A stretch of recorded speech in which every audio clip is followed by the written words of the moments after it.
નમસ્કાર વિદ્યાર્થી મિત્રો, મારુતિ સાયન્સ એકેડમીમાં આપ સૌનું સ્વાગત છે। આજે આપણે મુખ્યત્વે ત્રણ મુદ્દાઓ પર ચર્ચા કરવાની છે।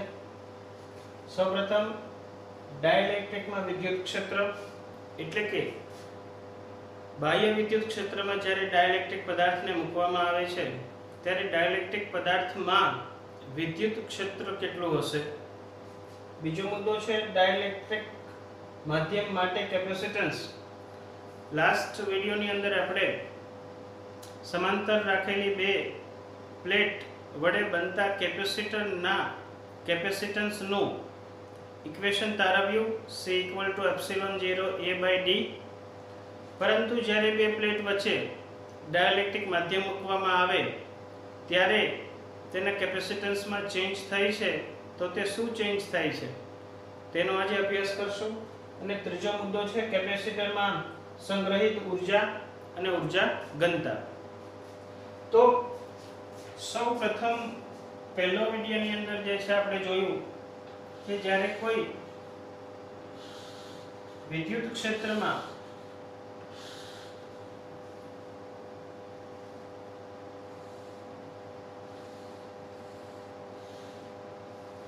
અવાહક માધ્યમ મૂકવામાં આવે છે ત્યારે અવાહકની બે બાજુઓ કે જે વિદ્યુત ક્ષેત્રને લંબ રહેલી છે તેના પર વિદ્યુત ભાર જમા થાય છે। આપણે જાણીએ છીએ તે પ્રમાણે વિદ્યુત ક્ષેત્રની વિરુદ્ધ દિશામાં રહેલી આ બાજુ પર ઋણ વિદ્યુત ભાર જમા થશે તથા આ બાજુ પર ધન વિદ્યુત ભાર જમા થશે। જેટલો અહીંયા ઋણ વિદ્યુત ભાર હશે તેટલો જ અહીંયા ધન વિદ્યુત ભાર હશે। આ સપાટીની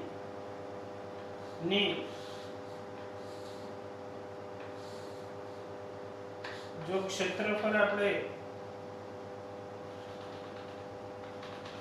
A લઈએ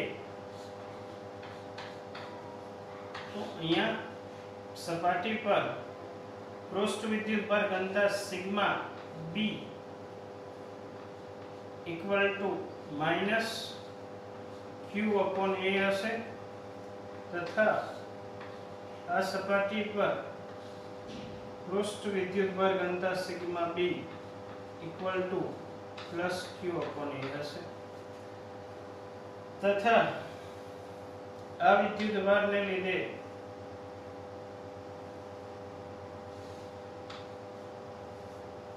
એક નવું વિદ્યુત ક્ષેત્ર ડાઇલેક્ટ્રિક ની અંદર ઉત્પન્ન થશે। આંતરિક વિદ્યુત ક્ષેત્ર કહીએ EI, બાહ્ય વિદ્યુત ક્ષેત્રનું નામ આપી દઈએ E0। તો આની અંદર પરિણામી વિદ્યુત ક્ષેત્ર E0 - EI હશે। આટલી ચર્ચા આપણે આગળના વિડિયોની અંદર કરી ચૂક્યા છીએ। આજે આપણે એ સાબિત કરવાનું છે કે આ EI E0 ના કેટલામાં ભાગનું હશે।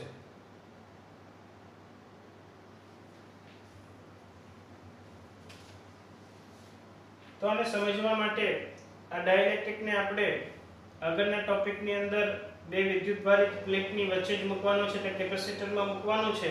એટલે કેપેસિટરને સાથે રાખી જ આને સમજવાની કોશિશ કરીએ।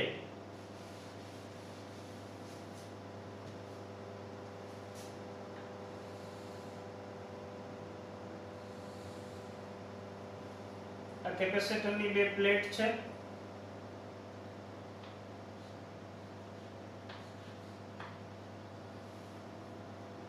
જે પ્લેટનું ક્ષેત્રફળ A છે, આ પ્લેટ પર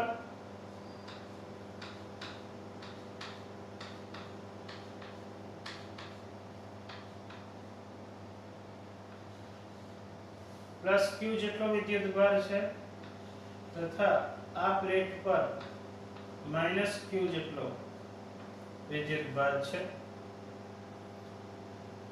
જ્યારે બે પ્લેટ વચ્ચે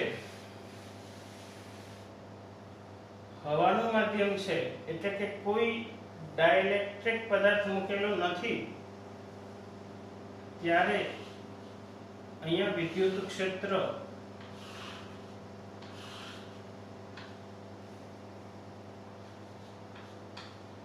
E0 છે તથા આ વિદ્યુત ક્ષેત્રનું મૂલ્ય E0 equal to sigma upon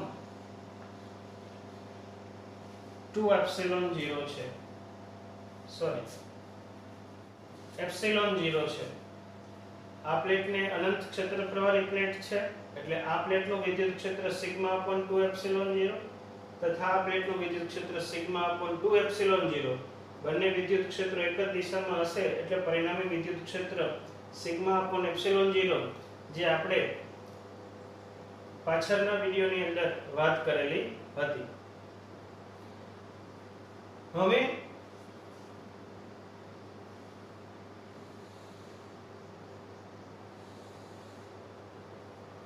જ્યારે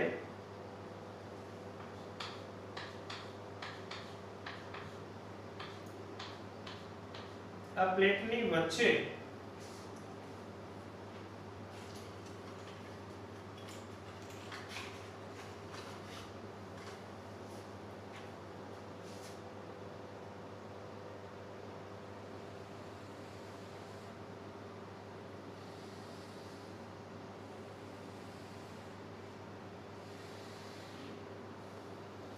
અવાહક માધ્યમ મૂકેલું છે ત્યારે અગાઉ ચર્ચા કરી તે પ્રમાણે આ પ્લેટ ઉપર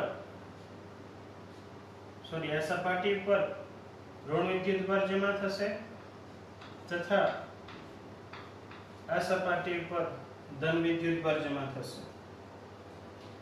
પ્લેટ ઉપર વિદ્યુતભાર પ્લસ q છે માટે અહીંયા સિગ્મા પૃષ્ઠ વિદ્યુતભાર ઘનતા sigma f equal to q by a થશે. પ્લસ q વિદ્યુતભારને લીધે અહીંયા બાહ્ય વિદ્યુત ક્ષેત્ર E0 છે.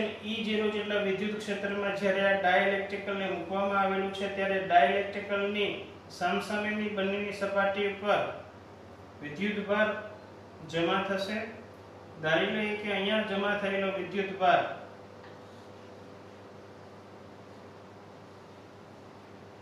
-q છે તથા અહીંયા જમા થયેલો વિદ્યુતભાર +q છે જેને લીધે અહીંયા પૃષ્ઠ વિદ્યુતભાર ઘનતા sigma b equal to -q upon a હશે. બરાબર યાદ રાખજો, ડાઇલેક્ટ્રિક ની અંદર સપાટી પર રહેલી પૃષ્ઠ વિદ્યુતભાર ઘનતાને સિગ્મા b વડે દર્શાવીએ છીએ. b એટલે બાઉન્ડેડ ચાર્જ એટલે કે આ ચાર્જ જે છે ડાઇલેક્ટ્રિક ની અંદર બંધાયેલો છે, ડાઇલેક્ટ્રિકલ માંથી મુક્ત થઈ શકતો નથી માટે આ ચાર્જને બાઉન્ડેડ ચાર્જ કહે છે, બદ્ધ વિદ્યુતભાર કહે છે અને જેને લીધે પૃષ્ઠ વિદ્યુતભાર ઘનતા સિગ્મા b કહીશું -q અપોન a. જ્યારે પ્લેટ ઉપરનો જે ચાર્જ છે તે મુક્ત વિદ્યુતભાર છે માટે તેની વિદ્યુતભાર ઘનતાને સિગ્મા f એટલે ફ્રી ચાર્જને લીધે f છે એટલે અહીંની પૃષ્ઠ ઘનતાને સિગ્મા f વડે દર્શાવીએ છીએ. તો અહીંયા અમે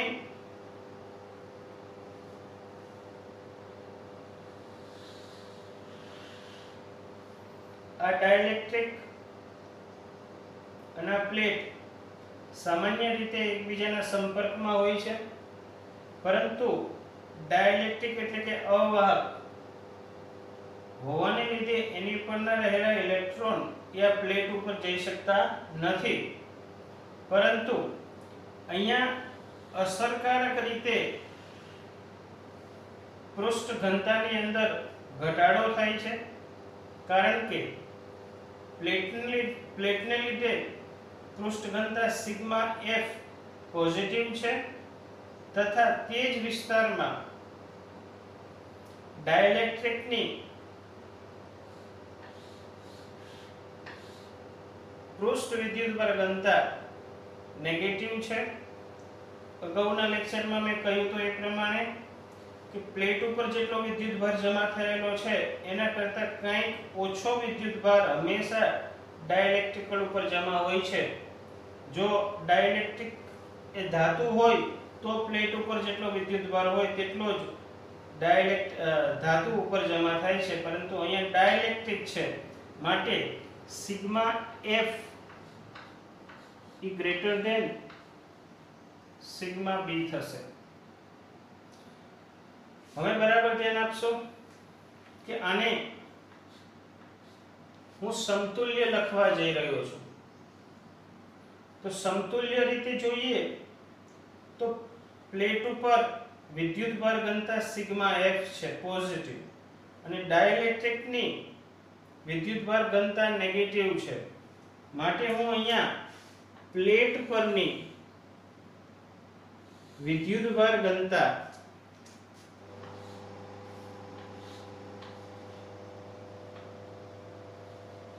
sigma F minus sigma B લખી શકું. એવી જ રીતે અહીંયા પૃષ્ઠ વિદ્યુતભાર ઘનતા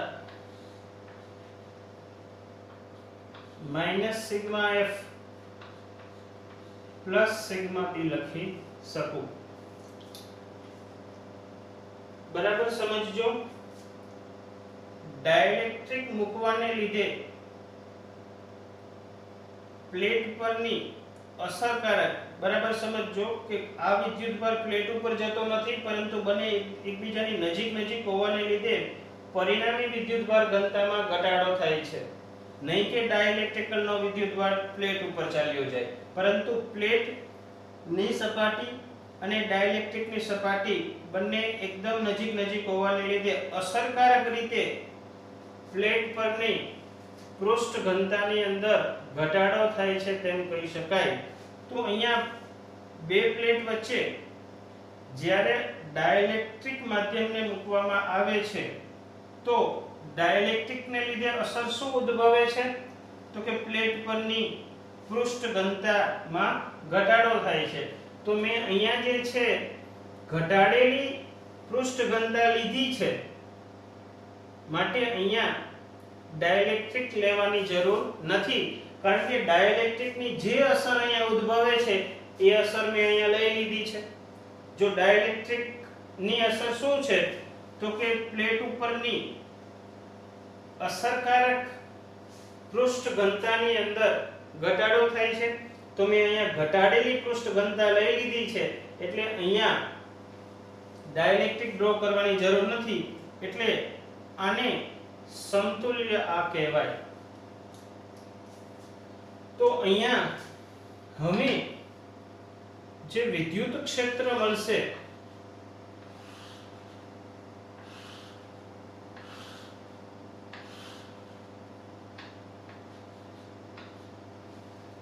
એ પરિણામી વિદ્યુત ક્ષેત્ર મળશે.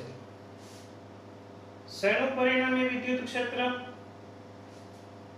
તો સ્ટાર્ટિંગમાં આપણે જોયું કે ડાઇલેક્ટ્રિકને જ્યારે બાહ્ય વિદ્યુત ક્ષેત્રમાં મૂકવામાં આવે ત્યારે ડાઇલેક્ટ્રિકની અંદર પણ વિદ્યુત ક્ષેત્ર ઉત્પન્ન થાય છે, અને ડાઇલેક્ટ્રિકમાં ઉત્પન્ન થતું વિદ્યુત ક્ષેત્ર એ બાહ્ય વિદ્યુત ક્ષેત્રની વિરુદ્ધ દિશામાં હશે.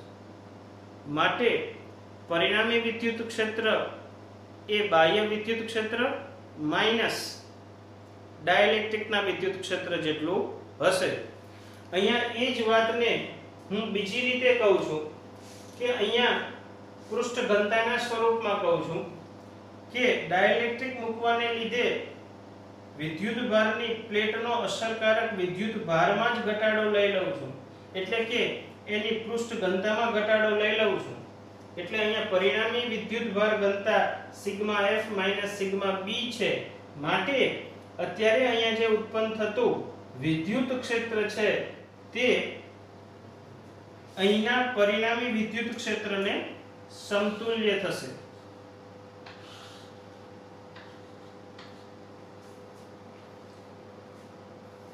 તો તો અહીંનું પરિણામી વિદ્યુત ક્ષેત્ર E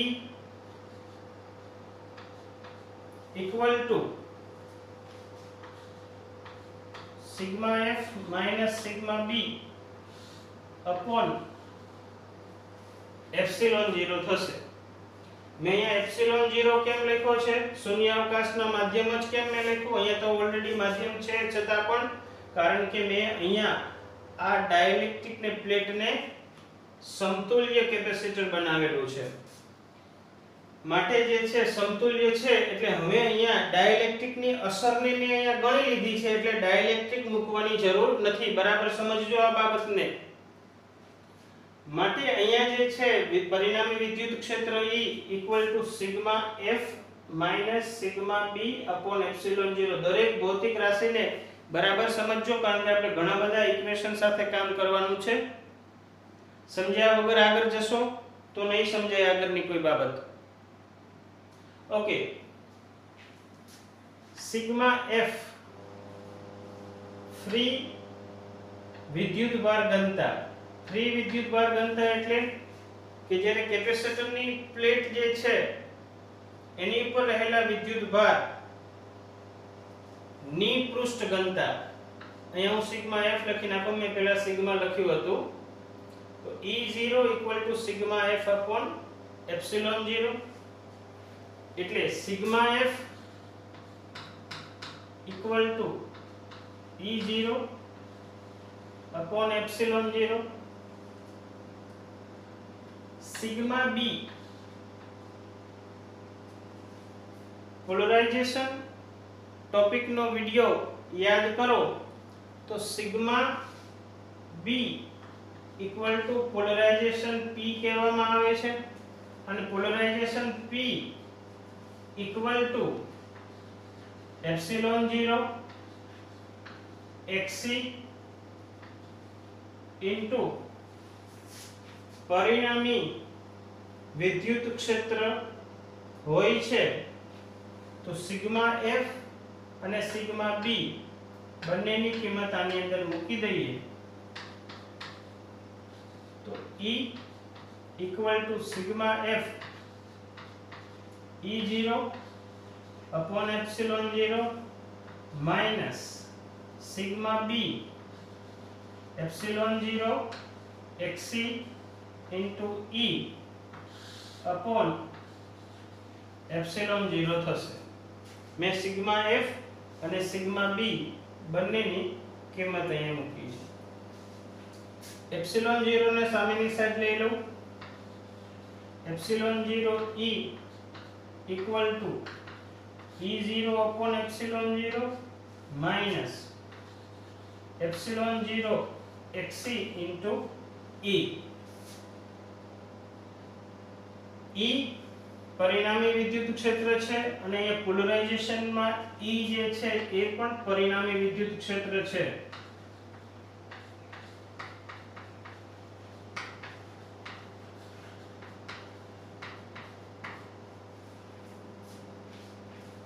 આ પદને આ બાજુ લઈ લઉં.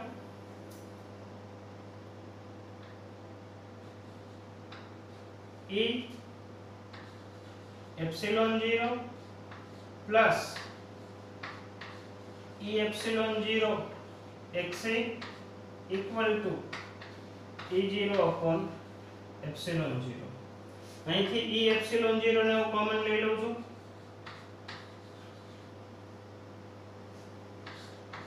one plus xc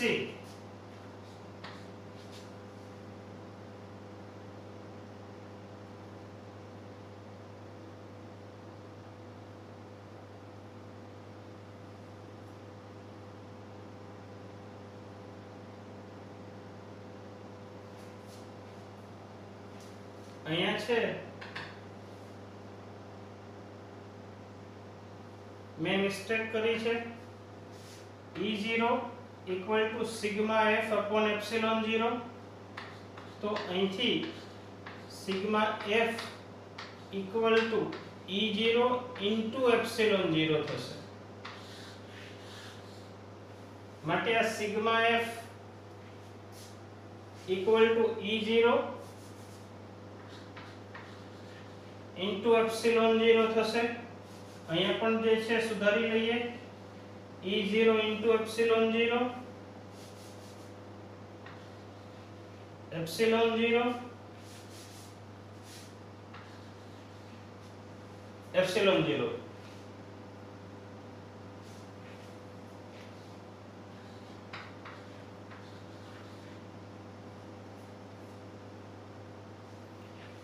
પરિણામી વિદ્યુત ક્ષેત્ર એપ્સિલોન 0 1 પ્લસ xc. આ 1 પ્લસ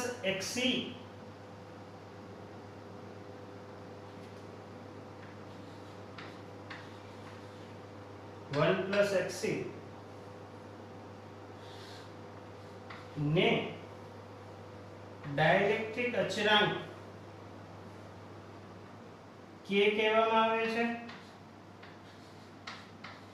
E0 એપ્સિલોન 0. બીજી રીતે પણ સમજી શકાય. E0 શૂન્યાવકાશનું વિદ્યુત ક્ષેત્ર ઇન્ટુ શૂન્યાવકાશની પરમિટિવિટી બરાબર પરિણામી વિદ્યુત ક્ષેત્ર ઇન્ટુ પરિણામી પરમિટિવિટી. પરમિટિવિટી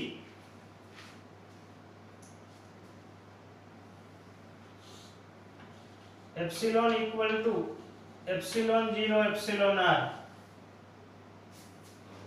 તો અહીંયા આ છે આટલું પદ માધ્યમનું વિદ્યુત ક્ષેત્ર અને માધ્યમની પરમિટિવિટી દર્શાવે છે. તો જો આ પરમિટિવિટી હોય તો epsilon equal to epsilon 0 1 plus xc થાય. તો epsilon equal to epsilon 0 1 plus xc થાય. આ બંનેને સરખાવીએ તો epsilon r equal to 1 plus xc થાય અને એપ્સિલોન r ને આપણે k પણ કહીએ છીએ 1 પ્લસ xe. એપ્સિલોન r શું છે? સાપેક્ષ પરમિટિવિટી અને સાપેક્ષ પરમિટિવિટી એટલે જ ડાઇલેક્ટ્રિક અચળાંક જેને k વડે પણ દર્શાવવામાં આવે છે એપ્સિલોન r વડે પણ દર્શાવવામાં આવે છે. તો બરાબર ધ્યાન રાખજો આ k છે એ ડાઇલેક્ટ્રિક અચળાંક છે. તો E equal to epsilon 0 k equal to E0 epsilon 0. epsilon 0 epsilon 0 cancel કરીએ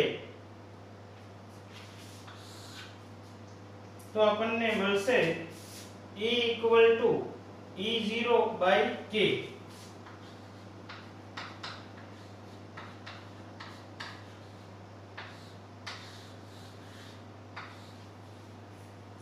તો આપણી માટે ખૂબ અગત્યનું ઇક્વેશન છે એક્ઝામ્પલ સોલ્વ કરવા માટે. ઇક્વેશનનો અર્થ સમજી લઈએ કે જ્યારે કોઈ બાહ્ય વિદ્યુત ક્ષેત્ર E0 કોઈ પણ મૂલ્યનું આપેલું હોય અને તેની અંદર k ડાઇલેક્ટ્રિક અચળાંક વાળું અવાહક મૂકવામાં આવે તો અવાહકનું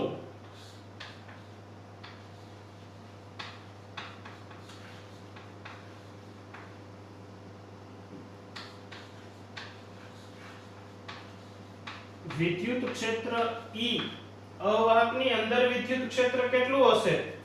તો અવાહકની અંદર વિદ્યુત ક્ષેત્ર E એ બાહ્ય વિદ્યુત ક્ષેત્ર E0 ના k માં ભાગનું હશે. એટલે કે અવાહકની અંદર વિદ્યુત ક્ષેત્ર ઘટી જશે બાહ્ય વિદ્યુત ક્ષેત્ર કરતા અને કેટલું હશે? E0 k. એમ પણ આપણે જે છે જાણીએ છીએ કે બાહ્ય વિદ્યુત ક્ષેત્રની માં જ્યારે અવાહકને મૂકવામાં આવે ત્યારે અવાહકની અંદર બાહ્ય વિદ્યુત ક્ષેત્રની વિરુદ્ધ દિશામાં આ બાહ્ય વિદ્યુત ક્ષેત્રની વિરુદ્ધ દિશામાં ડાઇલેક્ટ્રિક મોમેન્ટને લીધે એક વિદ્યુત ક્ષેત્ર ઉત્પન્ન થાય છે. બંને વિદ્યુત ક્ષેત્ર વિરુદ્ધ દિશામાં હશે જેથી ડાઇલેક્ટ્રિકની અંદર પરિણામી વિદ્યુત ક્ષેત્રની અંદર ઘટાડો થાય છે. પણ કેટલો ઘટાડો થાય છે એ આપણને ખબર નહોતી. તો આજે આપણે ઇક્વેશન તારવ્યું છે કે બાહ્ય વિદ્યુત ક્ષેત્ર પરિણામી વિદ્યુત ક્ષેત્ર એટલે કે ડાઇલેક્ટ્રિક માં રહેલું વિદ્યુત ક્ષેત્ર E એ બાહ્ય વિદ્યુત ક્ષેત્રના k માં ભાગનું થાય છે. આ ઇક્વેશન આપણી માટે ખૂબ અગત્યનું છે, બરાબર યાદ રાખજો. ફરીવાર આ થિયરીની જે છે સમરી આપી દઉં છું કે જ્યારે બે પ્લેટ વચ્ચે કોઈ જ માધ્યમ મૂકેલું નથી ત્યારે શૂન્યાવકાશનું વિદ્યુત ક્ષેત્ર E0 સિગ્મા f / એપ્સિલોન 0 છે, જ્યાંથી સિગ્મા f E0 * એપ્સિલોન 0 થશે. જ્યારે બે પ્લેટ વચ્ચે ડાઇલેક્ટ્રિક માધ્યમ મૂકવામાં આવે છે ત્યારે ડાઇલેક્ટ્રિક માધ્યમમાં એક સપાટી પર ઋણ વિદ્યુત ભાર જમા થાય છે, બીજી સપાટી પર ધન વિદ્યુત ભાર જમા થાય છે, જેને લીધે પ્લેટની આ સપાટીનો અસરકારક વિદ્યુત ભાર ઘટે છે. એટલે કે અસરકારક પૃષ્ઠ ઘનતામાં પણ ઘટાડો થાય છે. એ ઘટાડેલી પૃષ્ઠ ઘનતા કેટલી છે? તો સિગ્મા f - સિગ્મા b. તો આ જે ડ્રોઈંગ મેં કર્યું છે એને સમતુલ્ય ડ્રોઈંગ આ છે. સિગ્મા f - સિગ્મા b એ આ ને સમતુલ્ય મેં ડ્રો કર્યું છે. તો હવે આ પ્લેટ થઈ ગઈ. પ્લેટ છે ધન વિદ્યુત ભારિત, આ છે ઋણ વિદ્યુત ભારિત. પરંતુ અહીંયા જે ધન વિદ્યુત ભાર હતો એની કરતા ઓછો વિદ્યુત ભાર અહીંયા હશે, કારણ કે ડાઇલેક્ટ્રિક ની અંદર વિરુદ્ધ પ્રકારનો વિદ્યુત ભાર ઉત્પન્ન થયેલો છે. તો આ વિદ્યુત ભારને લીધે હવે પરિણામી વિદ્યુત ક્ષેત્ર E sigma f - sigma b / epsilon 0 જે આપણે જાણીએ છીએ. સિગ્મા f E0 એપ્સિલોન 0 આ ઇન્ટુ છે.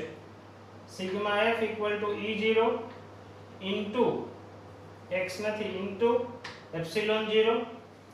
સિગ્મા b પોલરાઇઝેશન, આ પોલરાઇઝેશન છે.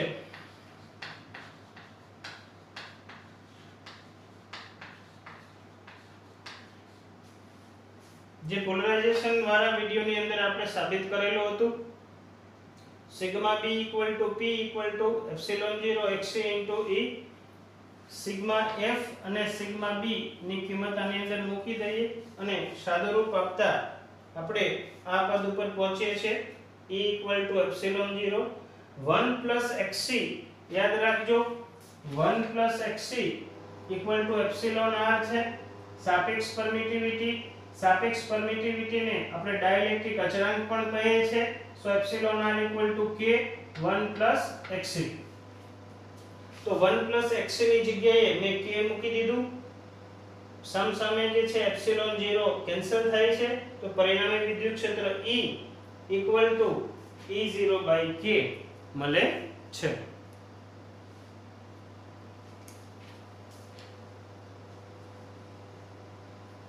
આમ બાહ્ય વિદ્યુત ક્ષેત્રમાં જ્યારે અવાહકને મૂકવામાં આવે છે ત્યારે અવાહકની અંદર વિદ્યુત ક્ષેત્ર એ બાહ્ય વિદ્યુત ક્ષેત્રના કેમાં ભાગનું હોય છે, આ આપણે યાદ રાખવાનું છે.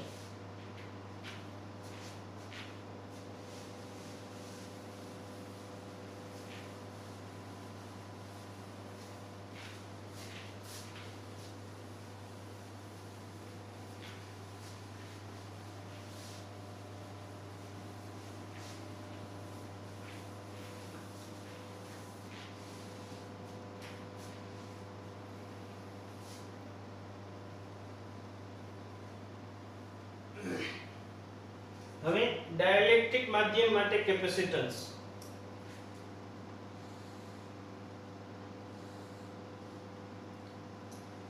એક ક્ષેત્રફળ વાળી પ્લેટ છે. ધારી લઈએ કે આ પ્લેટ ઉપર q વિદ્યુત ભાર છે તથા પૃષ્ઠ વિદ્યુત ભાર ઘનતા સિગ્મા f છે.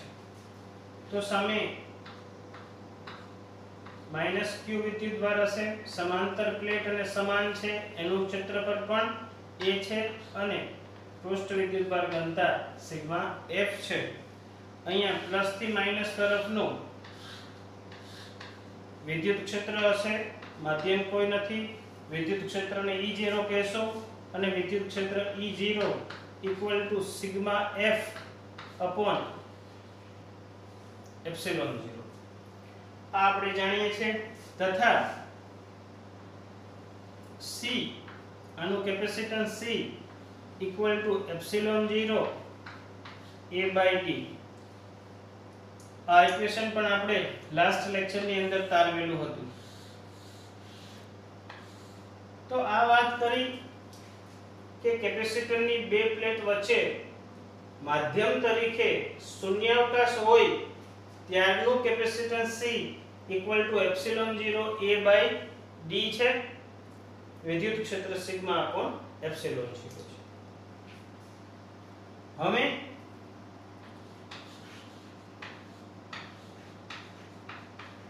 જ્યારે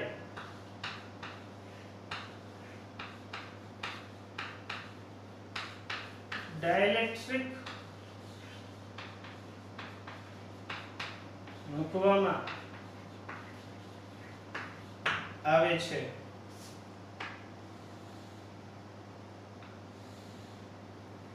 પ્લેટ અહીંયા જે હતી એ જ પ્લેટ લઈ લઈએ.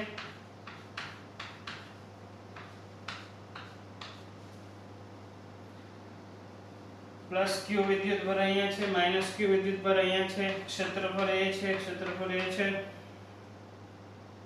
પણ હવે અહીંયા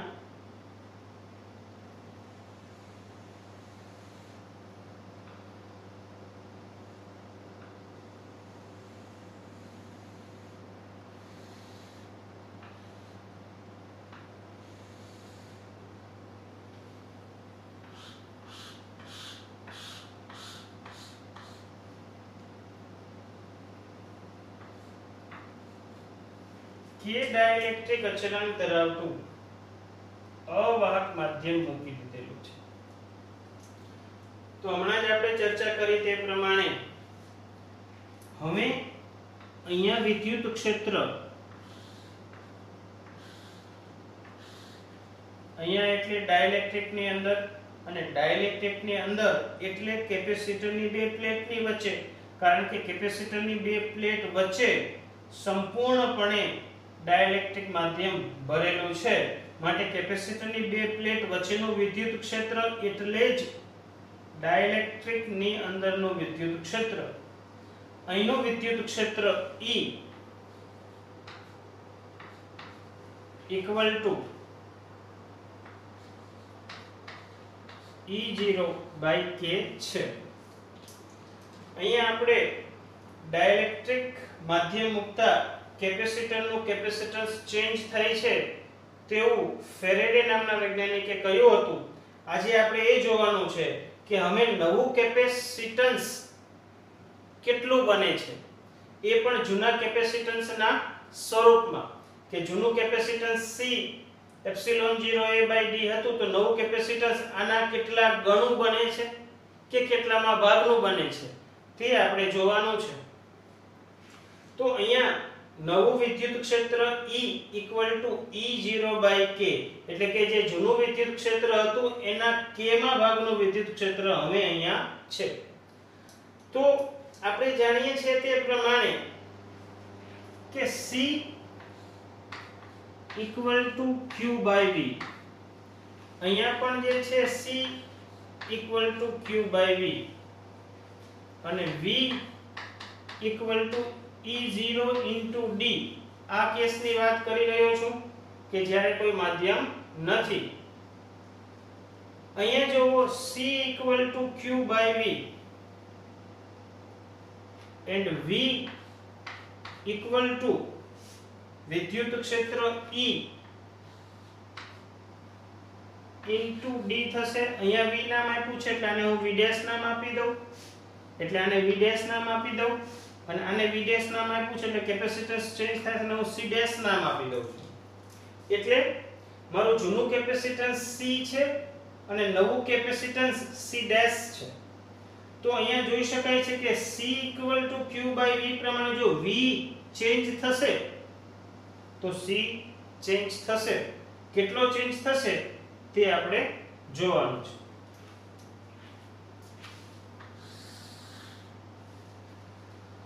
તો નવું capacitance C dash Q upon V dash Q V dash equal to E into D E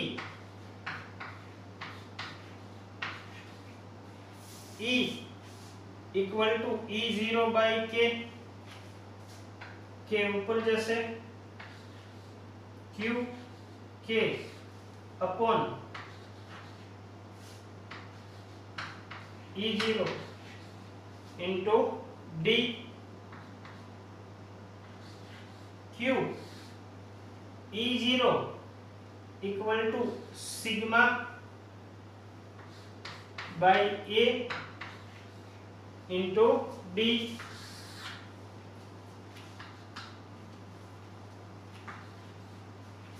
Q A ऊपर जैसे सिग्मा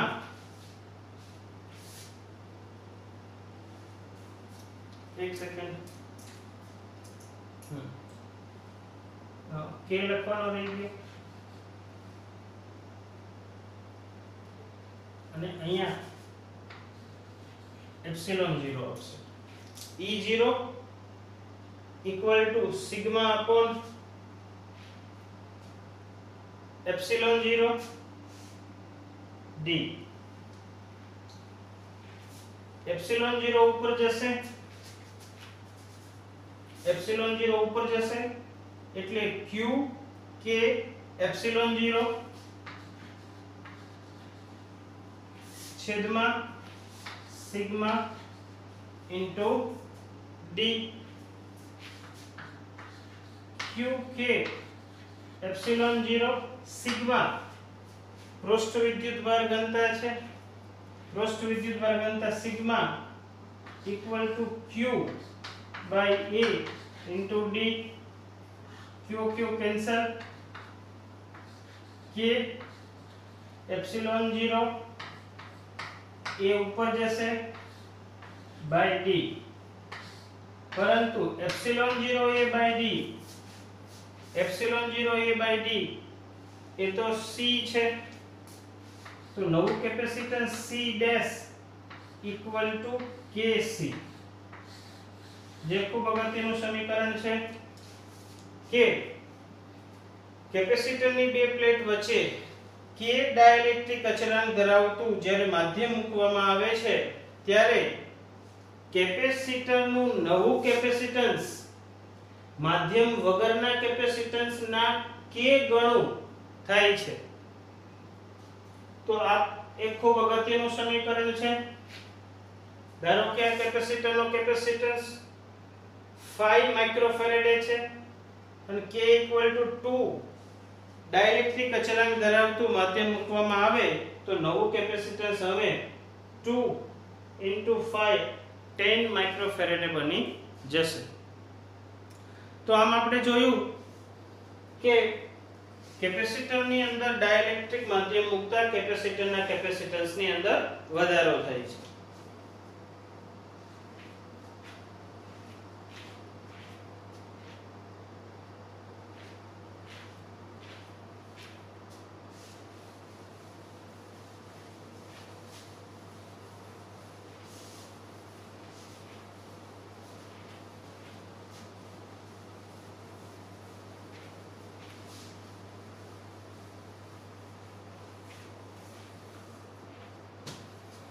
આ વિડિયોનો લાસ્ટ મુદ્દો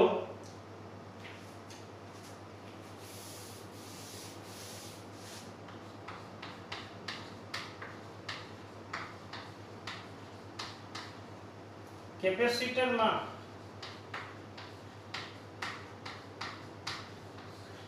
સંગ્રહિત ઊર્જા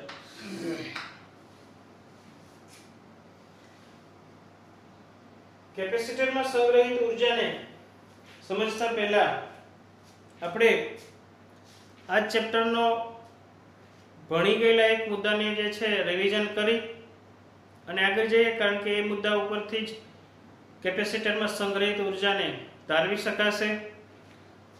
એ શું છે?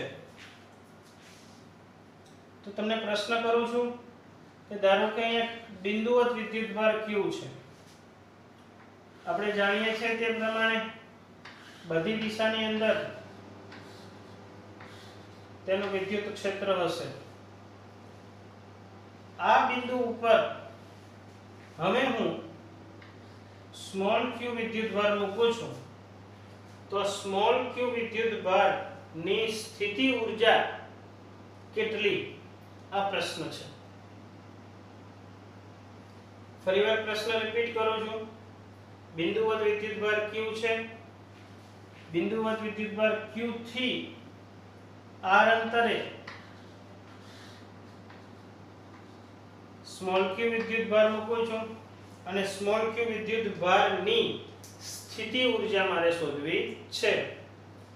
તો આપણે જે છે કન્સેપ્ટ જાણીએ છીએ કે જો મને આ બિંદુનો કે જે બિંદુ ઉપર q વિદ્યુતભાર મૂકવાનો છે તે બિંદુનો વિદ્યુત સ્થિતિમાન મળી જાય તો વિદ્યુત સ્થિતિ ઊર્જા u બિંદુનો વિદ્યુત સ્થિતિમાન q જે વિદ્યુતભારની સ્થિતિ ઊર્જા શોધવી છે તે વિદ્યુતભાર અને તે બિંદુનો વિદ્યુત સ્થિતિમાન ના ગુણાકાર જેટલું હોય છે એ વિદ્યુતભારમાં સંગ્રહિત સ્થિતિ ઊર્જા. તો સ્થિતિ ઊર્જા શોધવા માટે જે બિંદુએ જે વિદ્યુતભાર મૂકવાનો છે તે બિંદુએ સૌપ્રથમ સ્થિતિમાન શોધી લો, ઇન્ટુ q કરશો એટલે એ વિદ્યુતભારમાં સંગ્રહિત સ્થિતિ ઊર્જા મળી જશે. તો અહીંનો સ્થિતિમાન કઈ રીતે શોધવો તે વિશે આપણે ખૂબ સારી રીતે સમજીએ છીએ. બરાબર યાદ રાખજો. સ્થિતિમાન શોધવા માટે શું કરીએ છીએ તો કે r અનંત અંતરેથી એકમ કુલમ વિદ્યુતભારને આ બિંદુ સુધી લાવવા માટે કરવું પડતું કાર્ય. હવે જે વાત હું કરવા જઈ રહ્યો છું તે બરાબર સમજજો, જેથી આગળના ટોપિકની અંદર કન્ફ્યુઝન ન થાય. અહીંનો સ્થિતિમાન શોધવો છે તો મેં વિદ્યુત ક્ષેત્ર પ્લસ q નું જ ધ્યાનમાં લીધું છે. જે વિદ્યુતભારની સ્થિતિ ઊર્જા શોધવાની છે એ વિદ્યુતભારનું વિદ્યુત ક્ષેત્રને ધ્યાનમાં લીધું નથી, લેવાનું પણ ન હોય. તો યાદ રાખો અહીંયા સ્થિતિમાન શોધવું છે તો પ્લસ q વિદ્યુતભારને લીધે જે વિદ્યુત ક્ષેત્ર છે એ વિદ્યુત ક્ષેત્રની વિરુદ્ધ દિશામાં એકમ કુલમ વિદ્યુતભારને લાવવા માટે કરવું પડતું કાર્ય, એટલે જ આ બિંદુનો સ્થિતિમાન થાય છે. અને સ્થિતિમાન મળી જાય તો સ્થિતિમાન ગુણ્યા વિદ્યુતભાર કરીએ એટલે એ વિદ્યુતભારની ઊર્જા આપણને મળી જાય. હવે આપણે કેપેસિટરમાં પણ આ જ કન્સેપ્ટનો ઉપયોગ કરવાના છીએ.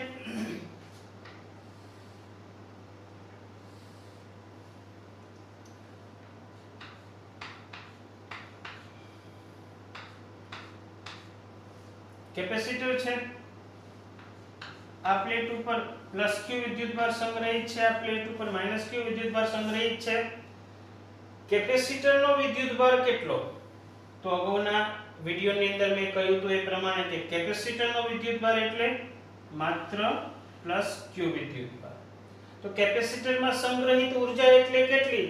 તો કે પ્લસ q વિદ્યુતભારની જે કઈ સ્થિતિ ઊર્જા છે એ સ્થિતિ ઊર્જા એટલે જ કેપેસિટરમાં સંગ્રહિત સ્થિતિ ઊર્જા.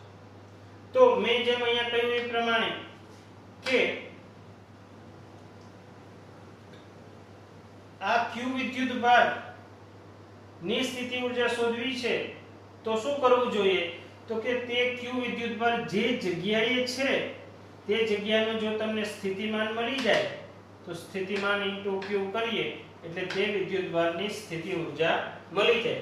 મારે આ q વિદ્યુતભાર ની સ્થિતિ ઊર્જા શોધવી છે તો પ્લસ q વિદ્યુતભાર જે જગ્યાએ પડેલો છે તે જગ્યાનું સ્થિતિમાન મને મળી જાય તો સ્થિતિમાન * q કરું એટલે એ વિદ્યુતભારની સ્થિતિ ઊર્જા મળી જાય અને એ વિદ્યુતભાર એટલે કે +q વિદ્યુતભાર, +q વિદ્યુતભાર એટલે કેપેસિટરનો વિદ્યુતભાર, કેપેસિટરના વિદ્યુતભારની સ્થિતિ ઊર્જા મળી જાય એટલે જ કેપેસિટરની સ્થિતિ ઊર્જા મળી જાય. તો બરાબર સમજો, આપણે હવે ટાર્ગેટ શું છે? તો આપણે આ પ્લેટનો સ્થિતિમાન શોધવાનો છે, આ પ્લેટની સાપેક્ષે. અહીંયા જેમ આપણે અનંતની સાપેક્ષે એનો સ્થિતિમાન શોધ્યો છે, તેમ અહીંયા પ્લેટનું નામ આપી દો 1 અને 2. 2 પ્લેટની સાપેક્ષે 1 નો સ્થિતિમાન મારે શોધવો છે. તો સ્થિતિમાન શોધવા માટે યાદ રાખજો, માત્ર આ વિદ્યુતભારના વિદ્યુત ક્ષેત્રને ધ્યાનમાં લેવાનું છે. ફરીવાર રિપીટ કરું છું, અહીંયા q વિદ્યુતભારની સ્થિતિ ઊર્જા શોધવી છે, તો q વિદ્યુતભારના સ્થિતિ વિદ્યુત ક્ષેત્રને ધ્યાનમાં લીધેલો નથી, બીજા વિદ્યુતભારના વિદ્યુત ક્ષેત્રને જ ધ્યાનમાં લીધું છે. તેમ +q વિદ્યુતભારની સ્થિતિ ઊર્જા શોધવી છે, માટે +q વિદ્યુતભારના વિદ્યુત ક્ષેત્રને ધ્યાનમાં લેવાનું નથી, માત્ર -q વિદ્યુતભારના વિદ્યુત ક્ષેત્રને જ ધ્યાનમાં લેવાનું છે. અને આપણે જાણીએ છીએ તો -q વિદ્યુતભાર નું વિદ્યુત ક્ષેત્ર કેટલું? તો σ/2ε0 છે. યાદ રાખજો, આ ભૂલ ન થાય. σ/2ε0, σ/ε0 લઉં તો બંને પ્લેટનું પરિણામી વિદ્યુત ક્ષેત્ર મળે, પરંતુ મારે તો માત્ર -q વિદ્યુતભારના વિદ્યુત ક્ષેત્રને જ ધ્યાનમાં લેવાનું છે. તો વેરી બહુ સિમ્પલ છે કે E જેટલું વિદ્યુત ક્ષેત્ર છે, બે પ્લેટ વચ્ચેનું અંતર જે છે d છે, આની સાપેક્ષે એનું સ્થિતિમાન જે છે શોધવો, એટલે એકમ કુલમ વિદ્યુતભારને આ પ્લેટથી આ પ્લેટ ઉપર લઈ જવું, એની માટે કરવું પડતું કાર્ય એટલે જ એનું સ્થિતિમાન. અને અહીંયા વિદ્યુત ક્ષેત્ર પણ અચળ છે, અંતર d છે, તો +q વિદ્યુતભારિત પ્લેટ પરનો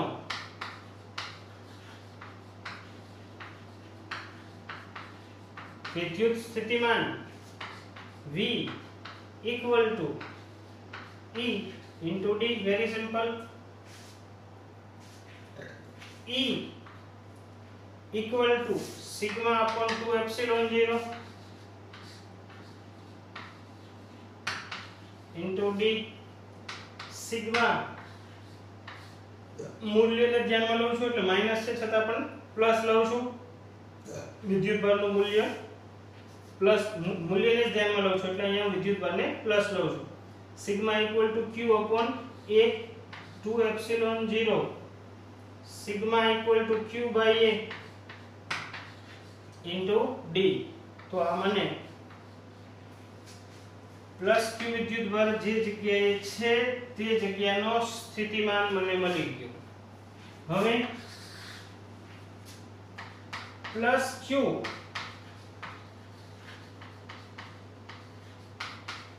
વિદ્યુતભારની સ્થિતિ ઊર્જા, +q વિદ્યુતભારની સ્થિતિ ઊર્જા, તો +q વિદ્યુતભાર એટલે કેપેસિટરનો વિદ્યુતભાર, +q વિદ્યુતભારની સ્થિતિ ઊર્જા એટલે જ કેપેસિટરની સ્થિતિ ઊર્જા. એટલે +q વિદ્યુતભારની સ્થિતિ ઊર્જા બરાબર કેપેસિટરની સ્થિતિ ઊર્જા. સ્થિતિ ઊર્જાને આપણે u વડે દર્શાવીએ છીએ. તો સ્થિતિ ઊર્જા = શું થશે? તો કે સ્થિતિમાન * q. +q ની સ્થિતિ ઊર્જા શોધવી છે એટલે આ પ્લેટનો સ્થિતિમાન * q. આ પ્લેટનો સ્થિતિમાન કેટલો અહીંયા આપણે શોધ્યો છે v * q. v કેટલું થશે? તો કે q/2ε0a into d into q. v ની કિંમત અહીંયા મેં મૂકી દીધી. ઇક્વેશન ને હું રીઅરેન્જ કરું છું. q²/2 અંશ છે એને છેદના છેદમાં મૂકું, ε0a/d. તો જરાક વિચારો તો આ શું થયું? કેપેસિટરનો કેપેસિટન્સ ε0a/d. આમ સ્થિતિ ઊર્જા u = q²/2 2 epsilon 0 a by d એટલે કેપેસિટન્સ C. તો અહીંયા આપણે કેપેસિટરમાં સંગ્રહિત ઊર્જાનું એક સરસ ઇક્વેશન મળી ગયું U q²/2c. q શું છે તો કે કેપેસિટરની પ્લેટ ઉપર સંગ્રહિત વિદ્યુત ભાર અને c તો કેપેસિટરનું કેપેસિટન્સ જે આપણે જાણીએ છીએ. આપણે એ પણ જાણીએ છીએ કે q = cv કેપેસિટર પર સંગ્રહિત વિદ્યુત ભાર કેટલો તો કે q = cv. તો સંગ્રહિત ઊર્જાનું બીજું ઇક્વેશન q ની જગ્યાએ c² v² q ની જગ્યાએ હું cv મૂકી દઉં upon 2c c કેન્સલ. તો સ્થિતિ ઊર્જાનું એક વધારાનું સૂત્ર મળી ગયું 12cv². આ ઇક્વેશન પણ ખૂબ અગત્યનું છે જે આપણે કાયમને માટે યાદ રાખવાનું છે. આમ કેપેસિટરમાં સંગ્રહિત ઊર્જાના બે સમીકરણો થયા q²/2c અને 12cv². તો બંને ઇક્વેશન જે છે આપણી માટે ખૂબ અગત્યના છે. ફરીવાર સ્થિતિ ઊર્જા કઈ રીતે શોધી એ કન્સેપ્ટ આગળના એક્ઝામ્પલ સોલ્વ કરવા માટે ખૂબ અગત્યનો છે. માટે આ કન્સેપ્ટને ફરીવાર હું રિપીટ કરું છું કે અહીંયા કેપેસિટરની અંદર સંગ્રહિત ઊર્જા શોધવા માટે આપણે કન્સેપ્ટ કયો વાપર્યો તો કન્સેપ્ટ બહુ સિમ્પલ છે. સ્થિતિ ઊર્જાનો કન્સેપ્ટ આપણે ભણી ચૂક્યા છીએ. પ્લસ q વિદ્યુત ભારને લીધે સ્મોલ q વિદ્યુત ભાર ધારો કે અહીંયા મૂકેલો હોય અને એની સ્થિતિ ઊર્જા શોધવી હોય તો પ્લસ q વિદ્યુત ભારને લીધે અહીંયા સ્થિતિમાન શોધી લો. સ્થિતિમાન મળી જાય તો બસ v * q એટલે સ્થિતિ ઊર્જા. એવી જ રીતે મારે કેપેસિટરની સ્થિતિ ઊર્જા શોધવી છે. કેપેસિટરની સ્થિતિ ઊર્જા એટલે કેપેસિટરના વિદ્યુત ભારની સ્થિતિ ઊર્જા અને કેપેસિટરનો વિદ્યુત ભાર એટલે ધન પ્લેટ ઉપર રહેલો વિદ્યુત ભાર કહેવાય પ્લસ q. તો મને ધન પ્લેટનો સ્થિતિમાન મળી જાય તો ધન પ્લેટનો સ્થિતિમાન * q કરું એટલે મને કેપેસિટરની સંગ્રહિત ઊર્જા મળી જાય. અને ધન પ્લેટનો સ્થિતિમાન શોધવા માટે વિદ્યુત ક્ષેત્ર તો હાજર છે જ. સ્થિતિમાન એટલે શું એકમ કુલમ વિદ્યુત ભારને અહીંથી અહીંયા લાવવા માટે કરવું પડતું કાર્ય. અહીંયા વિદ્યુત ક્ષેત્ર અચળ છે એટલે કાર્ય ખૂબ સહેલાઈથી શોધી શક્યા E * d. તો સ્થિતિમાન મળી ગયો તો સ્થિતિ ઊર્જા એટલે જ v * q. ફાઇનલી જે છે બે સમીકરણો આવ્યા u = q²/2c અને u = 12cv².